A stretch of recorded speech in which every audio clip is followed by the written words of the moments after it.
diapers, and though her body was still in shock, Misha could only think one thing: what do I do now? She tore off her scarf and wrapped it around the baby. The cord was still attached and she had no idea how to cut it safely. Her body ached. Her hands were stained. The silence of the washroom felt like a graveyard. And still, no one came. She prayed someone would knock, that someone would find her. But morning lectures had started. The hallway outside was now silent. Then came the sound of footsteps. Panicked, she froze. A voice called out faintly, "Anyone in here?" Her heart dropped. It was Anika, her roommate. Misha barely managed to whisper, "Help?" The door creaked open slowly. Seconds later, Anika screamed, half in shock, half in horror, as she pushed into the stall and found Misha crouched in a puddle of blood, holding a crying baby. Her face went pale. "Oh my God, Misha, is that a?" Misha's voice cracked. "Please, I don't know what to do." Anika's panic faded into action. She called emergency services, then wrapped her jacket around Misha.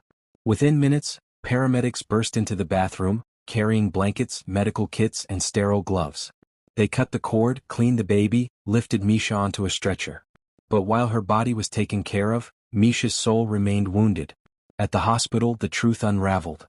Nurses and doctors asked questions. The dean of students was notified. Her parents, who thought she was just under stress from exams, were called. Their reaction was a storm: confusion, anger, shame. Misha couldn't speak. No one asked why she had kept the pregnancy a secret. No one asked who the father was. And Misha never told. Because the truth was darker than anyone imagined.